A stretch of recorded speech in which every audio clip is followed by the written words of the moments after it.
ഷാഫി ഇമാം റളിയല്ലാഹു അൻഹു 7-ാം വയസ്സിൽ ഖുർആൻ ഹിഫ്ളാക്കി.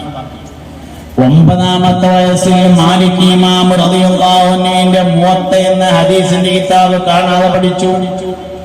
11-ാമത്തെ വയസ്സിൽ ദർസ് നടത്താനും പത്ത് കൊടുക്കാനും തുടങ്ങി. അപാരമായ ബുദ്ധിശക്തിയുടെ ഉടമയായിരുന്നു മഹാനായ ഇമാം ഷാഫിഈ. ഒരു ഹദീസ് പഠിക്കുക എന്ന് പറഞ്ഞാല് ഇന്നമൽ അഅ്മാലു ബിന്നിയ്യാത്ത് ഖാല റസൂലുള്ളാഹി എന്ന ഒരു ഹദീസാവൊന്നുമില്ല. നമുക്ക് അങ്ങനെ തോന്നിയത്. ഒരു ഹദീസ് പഠിക്കുക എന്ന് പറഞ്ഞാൽ ആ ഹദീസിന്റെ മുഴുവൻ കാര്യങ്ങളും അറിയണം.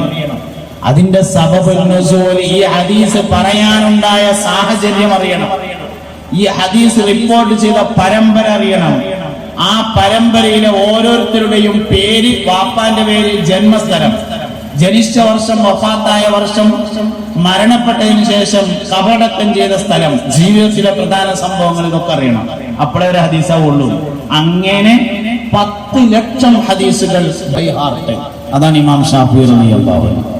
ഒരിക്കൽ മഹാനായ ഷാഫിഈ ഇമാം റളിയല്ലാഹു അൻഹുവിനോട് തന്റെ ഒരു ശിഷ്യൻ ചോദിച്ചു, അല്ലയോ ഉസ്താദ് അവറുകളെ, നിങ്ങളുടെ ബുദ്ധിയുടെ രഹസ്യം എന്താണ് എന്ന് ചോദിച്ചു.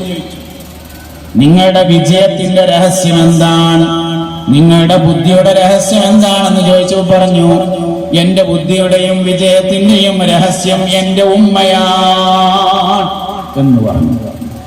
എന്താ നിങ്ങളമ്മ എന്ന് ചോദിച്ചപ്പോ പറഞ്ഞു, എന്റെ ഉമ്മ എനിക്ക് ഒരിക്കൽ പോലും വൃത്തിയോ ശുദ്ധിയോ വുളൂഅോ ഇല്ലാതെ മുല തന്നിട്ടുണ്ടായിരുന്നില്ല എന്നതാണ് എന്റെ വിജയത്തിന്റെ രഹസ്യം എന്ന് സയ്യിദുനാ ഇമാമുനാ ഷാഫിഈ ഖദ്ദസല്ലാഹു സിർറഹുൽ അസീസ് മഹാനവർകൾ പറഞ്ഞിട്ടുണ്ട്.